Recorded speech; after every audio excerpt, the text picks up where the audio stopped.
Hey, welcome back everybody. Another Soapbox Sunday here at Blueglow Electronics. It is 2/16/2019, Friday morning about 4 a.m. Thought I would make a video before I head out for the day.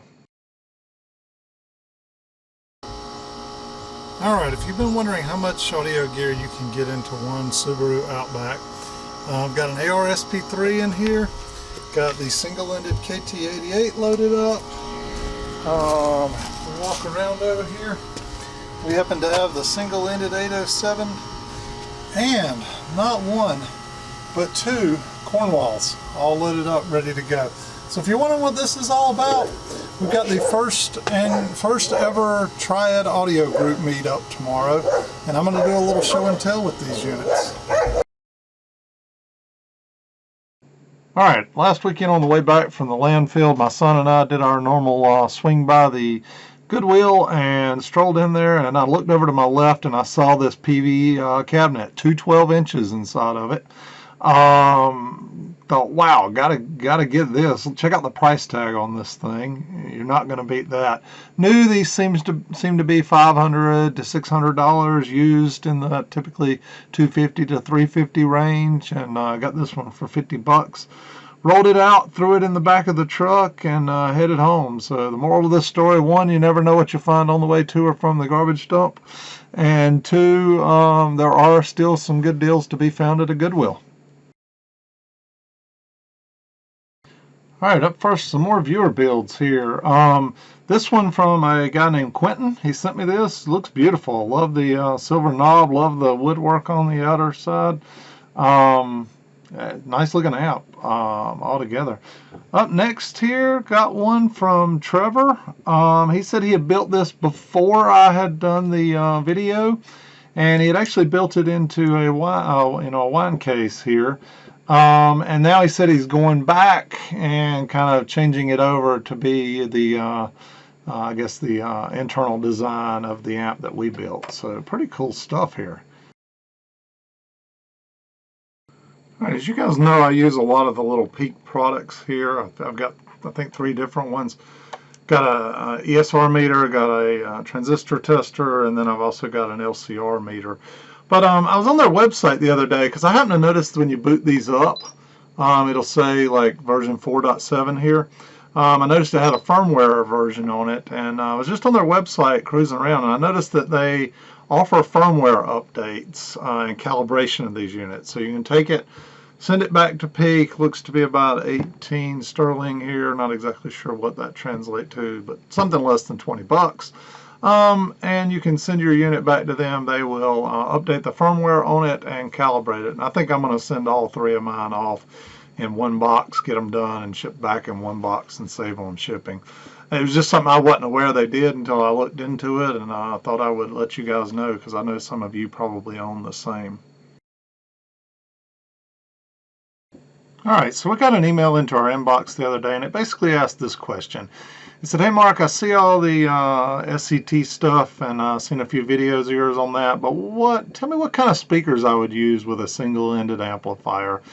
And so the answer to that is traditionally one of 2 things. It's either a horn-loaded speaker of some type, so that's your traditional Altec lineup, and traditional Clips lineup, whether you're talking Clips horns, Cornwalls, La Scalas, Bales.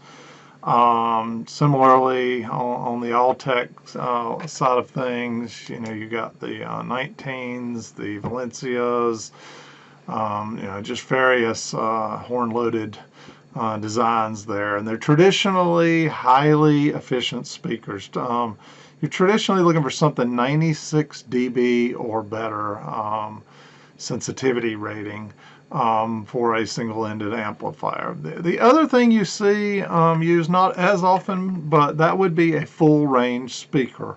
So full-range speakers would include things like your Corals, Omens, Fostex, even some of your early like Western Electric speakers were full range.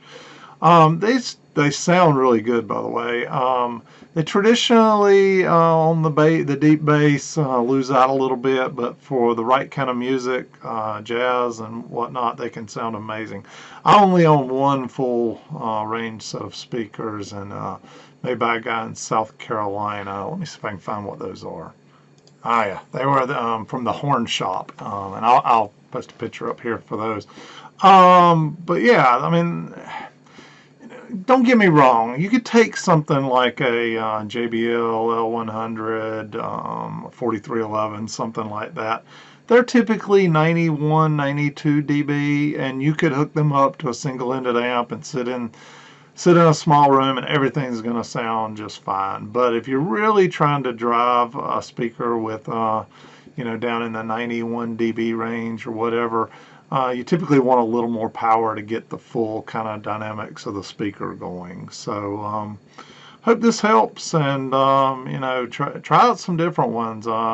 Try to find some friends you can go over and listen to some of their stuff. It's one of the best ways I've found of trying out gear, is just make connections with audio buddies in your town or area, and start kind of comparing with each other, taking maybe your amp over to their house, hooking it up on their speakers, things of that nature. It's a great way to kind of try things out before you buy it.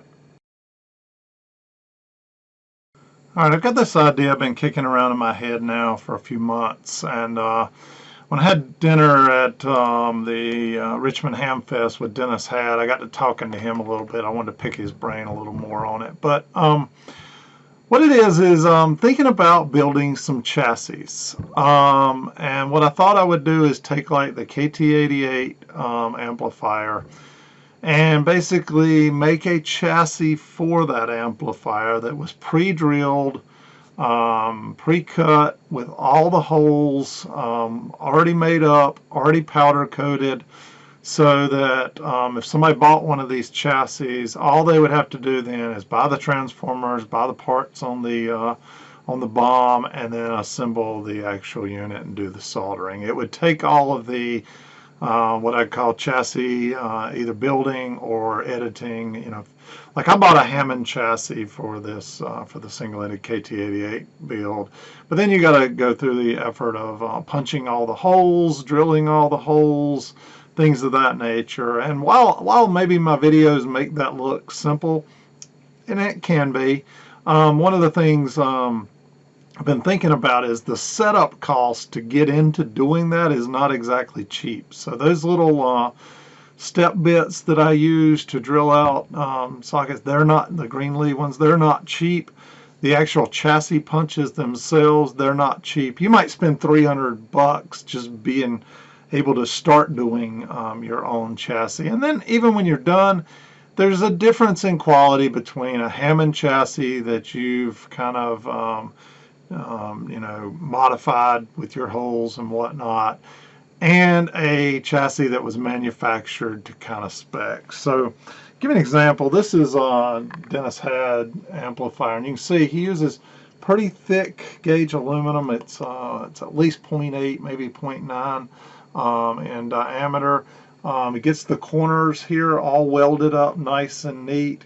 So when you get done, it's a solid little chassis. It's already got pre-drilled holes here on the bottom that are threaded, where his little where the base plate just mounts onto it or whatnot. So it makes for a really nice looking chassis. So that's kind of what I've been kicking around. Should I go make up a batch of, I don't know how many, 20 or so chassis for you guys that want to build the single-ended KT88 amp, but that don't have maybe the mechanical inclination or the tools or whatever to do that, but you felt like, hey, if you already had a chassis, then you could buy the rest of the parts, bolt them on there, solder up your components, and actually build an amplifier. So what I'm asking you for is some feedback. By the way, these things aren't cheap. I was talking to Dennis about that a little bit. He typically sounds like he orders in batches of about 24 chassis at a time, and by the time you get them drilled out, machined, powder coated, welded up and powder coated, you know, you're at least $120 into a chassis, maybe more. Could be $140, $150. So if I did this, it's not a money-making deal for me. I would just pass them along at cost pretty much to everybody. You'd have some shipping involved certainly, but think about it. Give me some feedback. If it's something people are really, really interested in, I may go around making up a batch of these. What I'd probably do is some type of pre-order where people would pay for these in advance, and I'd set up a PayPal thing for that. And you know, that way if I got 20 ordered, I would make 20 of them up. If I got 50 of them ordered, I would get 50 of them made up. But what I'm probably not going to do is front the $6 grand or more that it would cost to make up 50 chassis, you know. So I'd probably do a pre-order, and people would just have to understand it may take 2 months or so to get these things turned around and back to them. So it's just an idea right now spinning around up here. Give me some feedback and we'll kind of take it from there. All right. All right, tech tip of the day here, speaker protection relays. I get a lot of emails, and when I say a lot, probably 30, 40 a year or something like that. People asking me about, hey, I've got this amplifier, but the speaker relay never kicks in, or speaker relay kind of chatters, or it doesn't work, or whatever. And ultimately, what I find is they're trying to troubleshoot the relay itself. How do I get the cover off the relay? Or if I can get the cover off the relay, how do I clean it? And so they have it in their mind because the relay is not engaging, that the relay is the problem. And so my tech tip for the day is the relay is almost never the problem. I mean, like a minute percent of the time would the speaker relay actually be the problem itself. You got to understand this relay is typically on a board that's part of a circuit called the speaker protection relay circuit, okay? And the purpose of that is to actually sense something related to the output, whether it's current, voltage, whatnot on the output. And if something's out of whack, don't let these speakers engage. It's designed so that if you've got a problem, maybe your speakers are shorted, maybe your speaker wires are touching each other, maybe there's a problem in your output stage somewhere, is designed to keep your amp from kicking in and burning up your output transistors, basically. Okay, so very seldom is the problem with the relay itself. Now, I do find a couple things outside of that. One, the circuit around the relay, sometimes the driver transistors. This is a common problem you see in Pioneer units. The driver transistors that drive the relay and engage it sometimes were made of like the 2SC345s or some other chips that are just have some issues over time. So sometimes it's the circuit around that. Sometimes it's a bad capacitor that's dried out and gotten leaky or whatnot in that speaker protection relay board. More often than that, what I find is the power supply board. So check out your power supply board, because what you'll find is your power supply board's probably got some bad caps in it that are ultimately not providing the right output power to your output boards, which is ultimately then not letting your speaker protection relay sense the right things on your output board, thus never engaging. So you know, find the model unit you've got. Let's say you got a Pioneer SX 1080 or something like that. Get online and start researching it. You'll find out what the common problems are. Well, this transistor is typically weak and needs to be replaced, and that'll solve your protection issue. Or maybe it's a Sansui unit, and hey, these fuse resistors here are typically bad, and you need to replace those, and that'll solve your speaker protection relay issue. But very, very seldom do you ever have to take the cover off the relay and or clean the relay and or replace the relay. I'm not saying never. I have replaced a few over the years, but it's typically not the issue. So that is my tech tip for the day. And if you want to know more, we could certainly give me some feedback. We could do a deep dive on this. All right, one of the things I picked up at the Richmond Hamfest, I can't even hold them all. This is just part of the batch here, but it's they're old spray capacitors, and they're the can type mount. So they got a nice big aluminum washer on them here, a big nut, and a big kind of flonic washer there. But these are designed to mount from underneath the chassis, and you kind of see them sticking up on amplifiers. You used to see these a lot on like Western Electric amplifiers, things of that nature. And most of these I've got, like this 160 volts at 450 volts. That's 120 microfarad. I'm sorry, 160 microfarad. 120 microfarad at 450 volts. So I've got a variety of different sizes and shapes here. That's 160 at 450 volts. I bought a big bunch of these off of a guy. But I've been testing them, and man, they test amazing. And the dates on these, that's the 17th week of 1963. That is the 17th week of 1963. This one is the 43rd week of 1965 here. And so I bought these things because I thought they would look really cool, kind of sticking up on the chassis, mounted from some amplifiers. And you know, I've been going through and testing them. I put them on the Sprague telemic and cranked them up to, I actually put them up to 500 volts, even though they're only rated at 450. I just wanted to see if they'd fail, because I didn't have a lot in these. They've all held up. They've all tested well. I was just a minute ago going through all of them. I've tested them for capacitance and kind of high voltage, but I've been going through and doing the ESR. Most of them have between 0.14 and 0.16 ohms of ESR, which is just absolutely low. So it goes to show that some of these old capacitors that are sealed up like this are still really good, believe it or not. I would have no fear whatsoever building an amp using these units right here in them today. And who knows, I may run across restorations of gear or whatnot along the way that would need these as well. But they were worth the few bucks a piece I gave for these, and I don't know. This kind of stuff is what trips my trigger. Maybe it's the old geek in me, but they just don't make stuff like this anymore. Hang on, I got an amp that uses some capacitors like this. I'll show you real quick. All right, you're getting a little bit of a view into my archive here. I've actually got a pair of these amplifiers. They're Westrex, other words, Western Electric. Pair of EL34s in it. And I've got two of these amps matching. They're beautiful. I just happened to have this one out the other day. A buddy of mine wanted to see one of them, so I dug it out of the storage and brought it up. But you can see here, it's got 4 of these capacitors mounted on top of it like this, and they kind of, so I can spin it around here, they look really, really good here. These are TCC capacitors mounted, rated at 450 volts as well. Actually, no, these are rated at 600 volts. I'm sorry.